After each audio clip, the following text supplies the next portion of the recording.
morning, greetings and shalom to you all, family of God, citizens of the kingdom. Hallelujah, to the name of Jesus. Ia lava le soafa mamalu ma le paia ma le silisili ese o lo tātou wali ia lofa o Yesu Keriso o ia o lo tātou tupu o lo tātou tua. Ia, whaptai wa toi mori manuia mai fo ilo tau soifua. Ia mai salo mātou wola ili nei tai au fau, le aso fau, le oro fau. Wa le whaawa wina tātou tiute mo tātou whaiva na tō fiai tātou ele eli. Ia, ua mo wai fo ima le lao e toi amtani hai tātou por kalama ele nei tai au ia lo maia o le a tātou amata ili so ni mai ele anga pa ia tātou tatalo.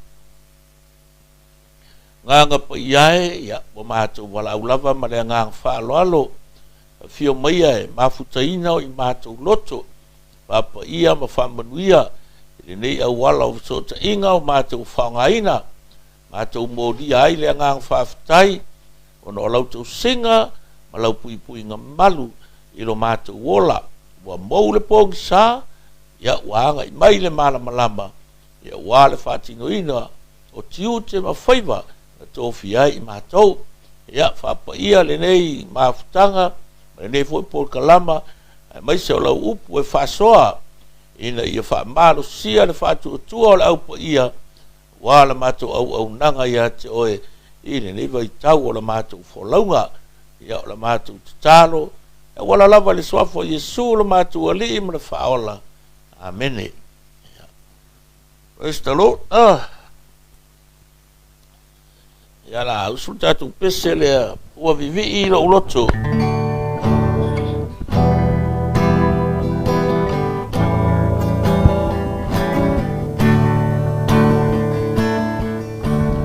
Ua vivi lo uloto i le ali lo faala.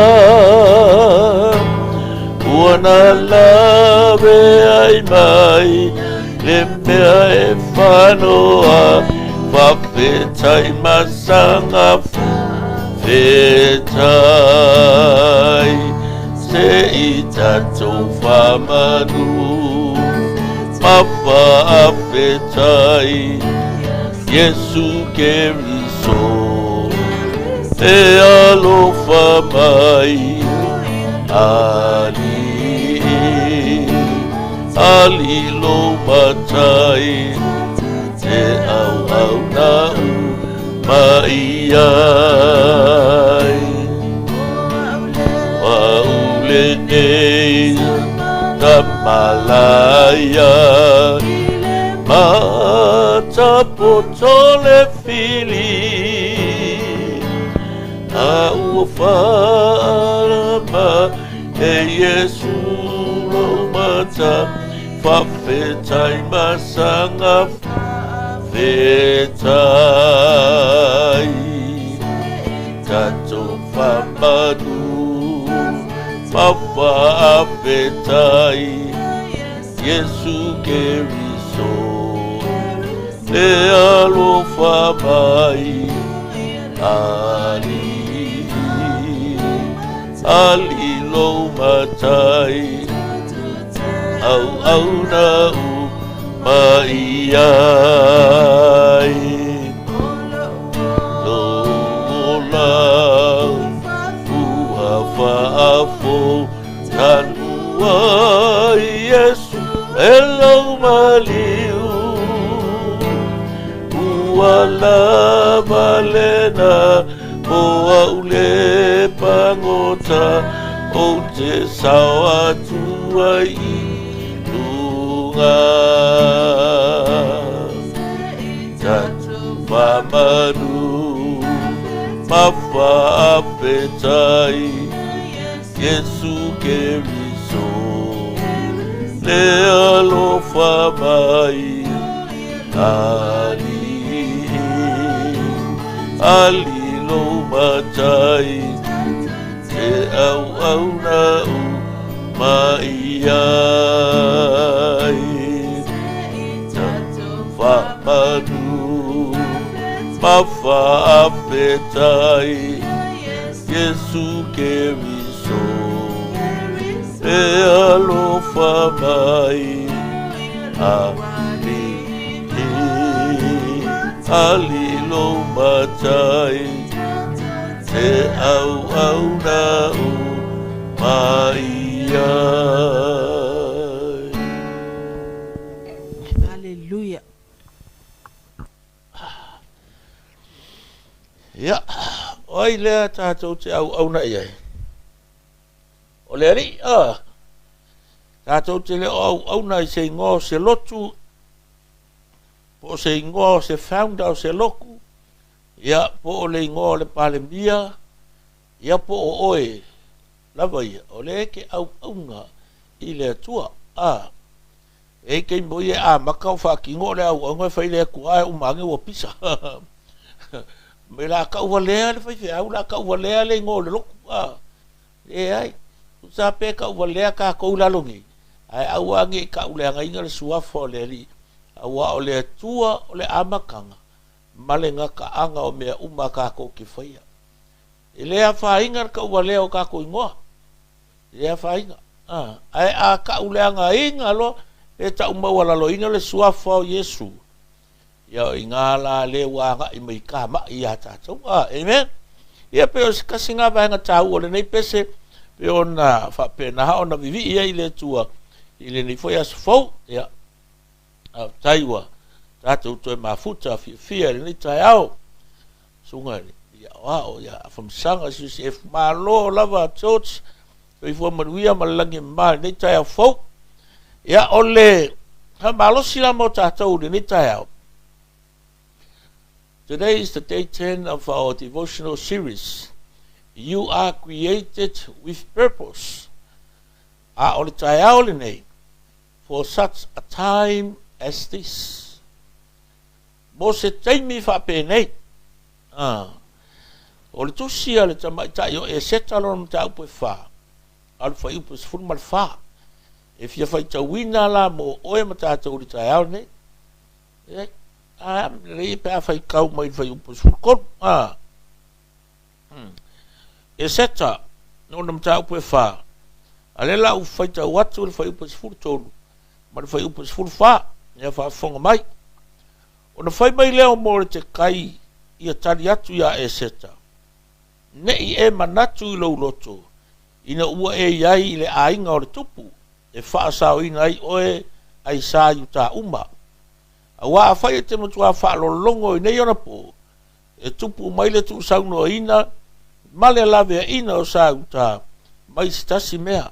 A o oe. Male ainga o louta ma. E whano o tou. E lofo i e aipo ua whai oe ma masiofo. Ona o se aso wha pene. O le whai upula su wha. Mai le New King James Version. Esther chapter 4 verse 14 from New King James Version says, For if you remain completely silent at this time, relief and deliverance will arise for the Jews from another place, but you and your father's house will perish. Yet, who knows whether you have come to the kingdom for such a time as this? Yet, who knows whether you have come to the kingdom for such a time as this? O tala lea o tala to ina mo te kai o le anko o le tamaita i lale leo e seta na ave ma masiofu o le tupu asuelu.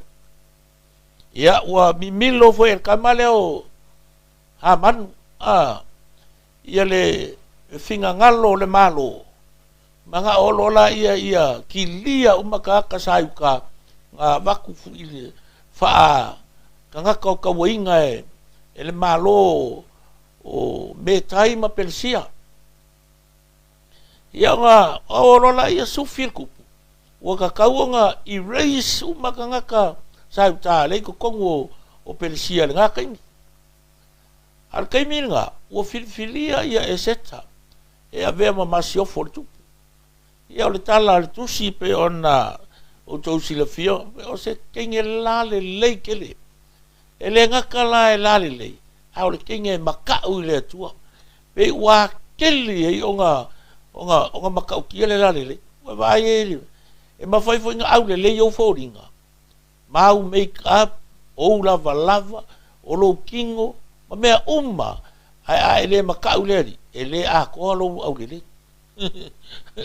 So se kenge e au le lei ma ngaia me uma ke le kupe e au lo pa fei lafi pe nginga e asoa e longa ua maunga kalinga maunga lima ai a ele makau le tua e le a koa lo ulale le a o kenge ala le nga fili mai i le ku ainga o sai uta o langa o le kupu leo o kaimi o le kupu leo asuelu i ngava i kaimi le lao langa e fai foi le kaisi avonga leo loma e le mauar kamalea ele mafainga e songa ufale kusa po ole masio forku ele mafainga songa ufale i kongu ole me la ele ngo foali i or kamalo ka kia le sawa bakula fongo ga kare le la wa kulola uria sofia ya suel ole la ka wa nga fai unga ole a kilingi ro ka sauka ale ala fa longo ko inga le mortekai sa lo mortekai sofia lo kenge Aya ele ngai oi le kaimini e au mai le fa kanga o isala e lu mai sisi mea ale ke ngofo o le kalala le e mana o e fa malosi lo loto for such a time as this ora ulu tala o tato the series le you are created for a purpose o fele ke ye o le ke whainga ruenga, o le ke Samoa, o le ke Auskaria po ngisi, o whea lai ke iei. O le a fo i lau me le whai. O le upula le wha malo sia o le tai au ne. E i lofo i e ai po ua whai o e mamasiofo. E i lofo i e ai po ua e o mai ingei. E i lofo i e ai po ua mafuanga e whainga ruenga ngā ruenga. E i lofo i e ai e mafua o ngā e ngofo inga. O ngā o aso wha pene. E tātou o le ngei ngu ngei alai i Samoa makua o lai whea lai le ko rua ma le whangau ale wa ngei ongo su enga o manguia ia mai se so swangi ia le o whafua se inga e sau pe ke sau se au piki wo ngale le i ngei aus karia po ngisila po whea lava oi ngai loa ia pe i le mea ngai ki ngo foi e ke mwa ke mafo fo vapia ia ka ika ia le ia so kaonga wa uma foi no kaonga ar kalale ave ma lui tau mo oe i le tai au ne e te lo e na wa fa longo ke ingele le me le aku o le afa papa ke inga o le upule le afa papa te inga o le aki ma le lau ngaka i ka sai ka i kongu o nga ia i o le loko ke inge wa ko kongo i folonga nga loko kele awa le mele pe no to si fiele le kala anga le mele nga fai e seta nga wa uma sufie morte kai le loko e seka o nga fai le kala ke nge ya morte kai alu la ka ule ile ngu a ko ka sai uta ko luaso e anga pongi ai anga pongi awale ai awale ingu ko luaso ngaka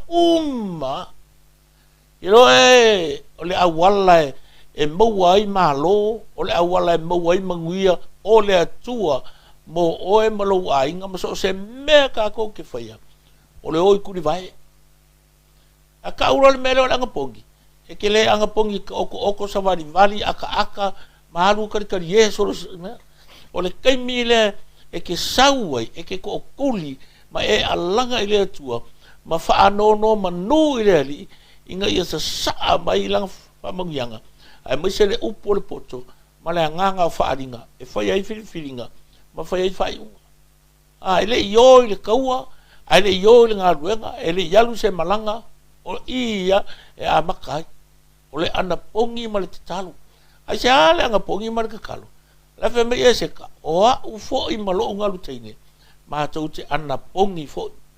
O whea fua mai ai. Ina ua ia I loa ma whaamao ni ai lona loto.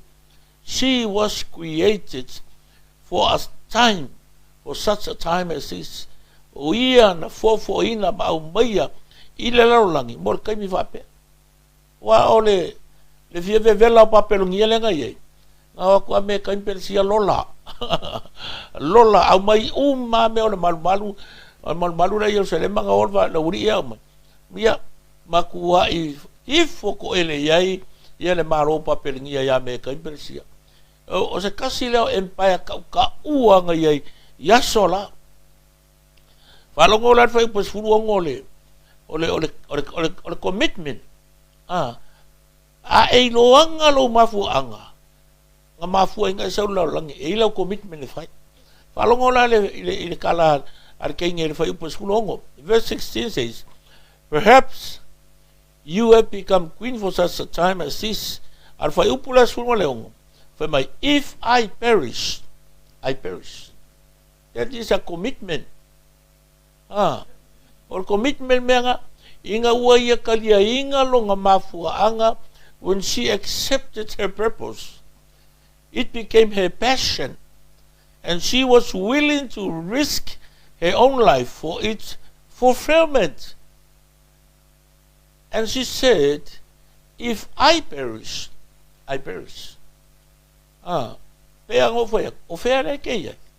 O le alau mea ngai fai. O le o e ilo le mafu anga nga e se malo ainga. O e ilo le mafu anga nga e iai lo ai.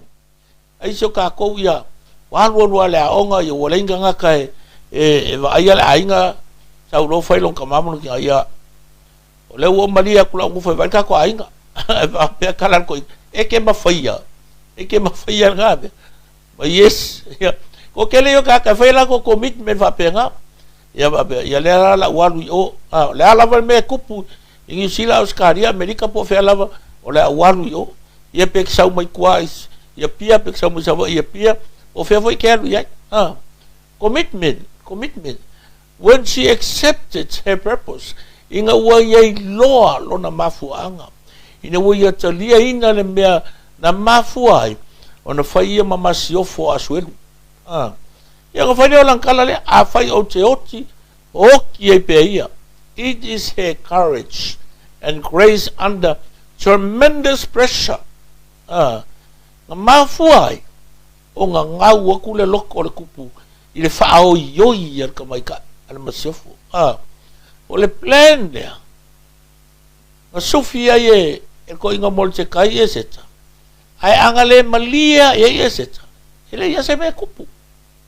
Ai anga fa pe sorry fa nga meri o ki ya unga king e fa si o ki ma ko kupu ko ke lor ka ma lo ele ska ka fingo fier ka kale you know Esther was an ordinary woman e pe ya o ka ko patole me ka unga ka ua I lo ma fo fa o lo I lo ma fo anga o fe anga wa ku ye o ele tu we va ya ku pe fo linga e le se fa mo o le mea le ke ngofoi esel expectation nga yel ma fo fa wo ainga ale wo esel mele wo ye fenga ku wo ye e ke lo e kalia inga la ma e lo ma fo anga knowing your purpose and the reason why you go wo fili ai o e ke kalia inga po le ala po le me tupu mai amen. If you do not discover your personal purpose and vision, you will not be able to fulfill your life's assignments. A whai te leilo ina lo mafu anga malo tō whama mau. E le mawhai ona e whātau muina le ngā ruenga na au mai a ia te oe.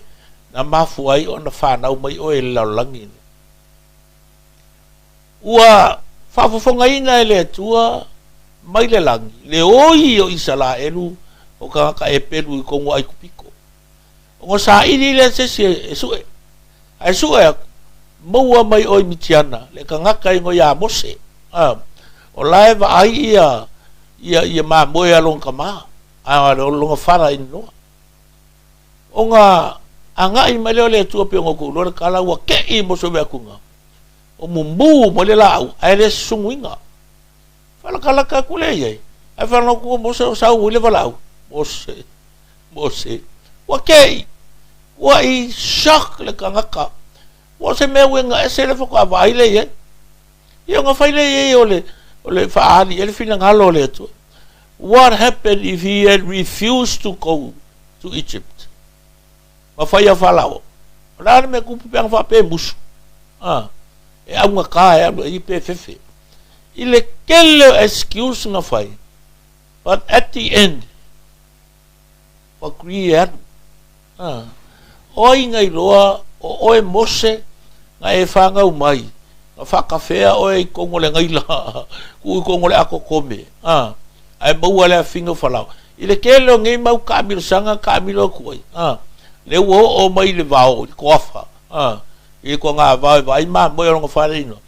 A le ua whiriwhiria I le ku, ai anga wha a pē musu. Ele vai ka kore kene se e soto le vitiko nu merite tol nome. Anga wha a pē musu.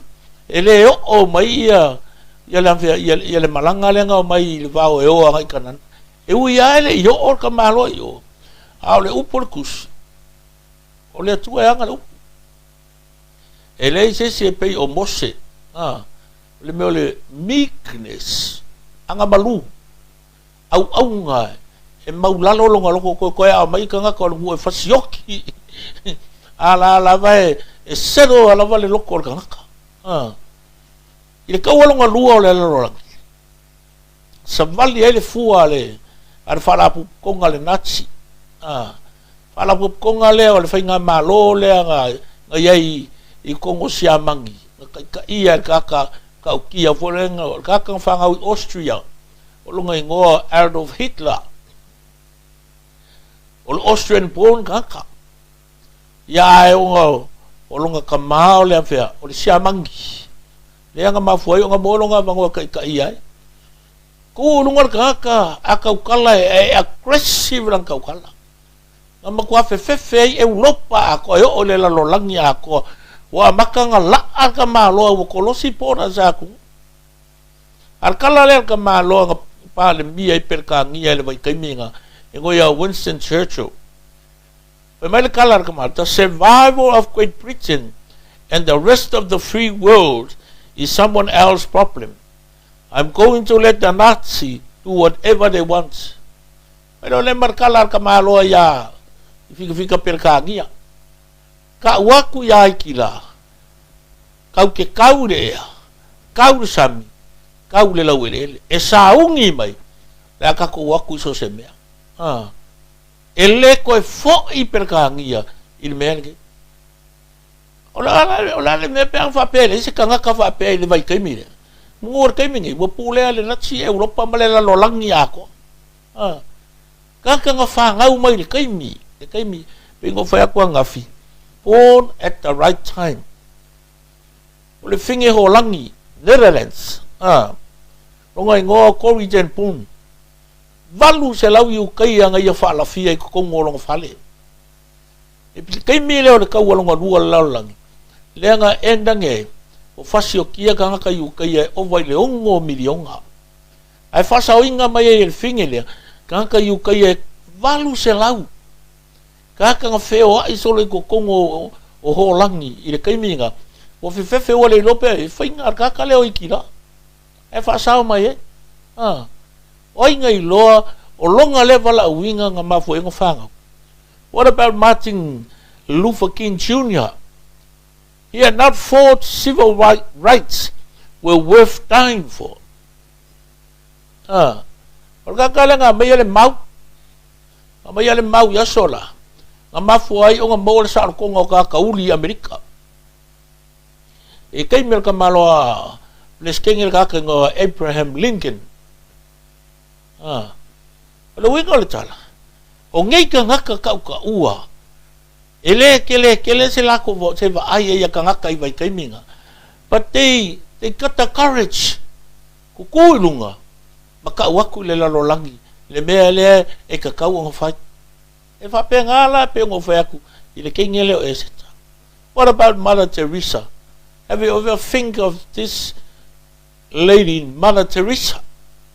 e fiangi ka ngaka mamai ka homeless sa ka kaunga feoki ngā kaimi ai ngā wala ale finga i streets o le ngu le Kolkata maa maka i le kankai ko kasi ko lua ko kolu se iai u ngā o mai ka ngaka support ma muli ai langa ministry le fai o ngā mawhai le ngā whaasao i ngā mai i le kele o ka ngaka ngā mangua feoki o whawhinge makamiki wa le ingi me ngofo ai. If you do not discover your personal purpose and vision, you will not be able to fulfill your life's assignment. And I encourage you, if I tau le e seta e tonu, ina ia e manino ai, i le upule, for such a time as this. O whea ngai ke iai, o le alau mea ngai whai, e iai le mafua anga, na mafua e ona e o mai i le taimine ne lu soifua, ma le mafua anga wa e ngā lue ina, ma le mafua anga wa e nofua ina. Wa ile manga ia le kala a mo te kaina fai i ke ingo eset. O ai nei loa. O ai nei loa. Who knows whether you have come to the kingdom for such a time as this. O ingai loa le mafu anga lea o filifilia i oe ave mamasiofo asuen. O ingai loa. Ingai ia avea oe ma whaola i tangata saiuta. Yeah, and that's a challenge for you and me, for all of us today. Wherever you are and whatever you do, if you think you're just as humble, don't humiliate yourself. Don't look down on you. There is a reason why you are here and why God told you to go there. Amen? May the Lord bless your heart. Pamanuia le atua. Ia vea tātou le nei aso e whai ma e pei o e seta. Nā vea ma whaola i le nuu. Ma tangata o le atua. Whapea fo i lo a inga. Ia ma le aturu. Taita mai le nei tae ao. Ngona lava o mātou loto le fia e whaalongo i lau upu. Ia mai se le fitosone mai o nganga pa ia. I una ua mātou i loa ma mauti noa. Lo mātou mafu anga na mai ai mātou. I le ngata i to tono le nei fino fuanga. Ai po fea lava o iai au tangata. Mātou te mutua tari tonu. E iai le mafu anga. Na e au vea i lātou. Au mai ai mātou. I le mea ua mātou iai nei. Ia. Whamanuia iai lātou. Malawa le nei aso. Mana ia lātou whanau. Tiu te mawhaiva. O wala uina ai lātou. Ia vi ia lo suafa. Anga le lei fo le nei aso. Ia o whatao to lia. I whale mai ma ainga. O na ngase. E mai se foi nei ainga o vitia le au pong sa ono le malanga le maliu male oti pa mai se ma fa ma fana lo nganga ia i latou ia fa manuia mai i le au ia le nei aso ato ia i ule nei aso le fia male manuia fo i le vi inga ia te oe ono le suafo Yesu mato wala oto amen ia praise the Lord ia le tua il tatu ainga o foi on tatu mafuta nei tai au taile mafuta mai uso ya wa muri fatunu leo tama Samoa alo para sai foi mafuta mai sunga le ya wao ya church efu ya foi tama sai foi ya onga ya le atu lo pe ya mai self tu ya so malie ya fia mai Samoa ya uso ya Jason anointed ya ia le after lava le mafuta mai le tai tato ai ngani si ole tau tai foi.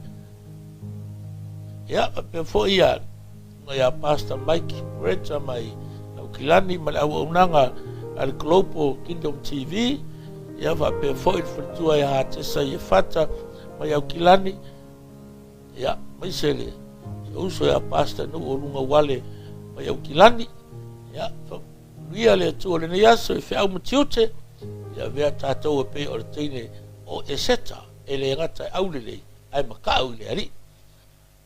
Yeah, time is from Talanga. May the Lord bless you all. It's for Yesu. Many.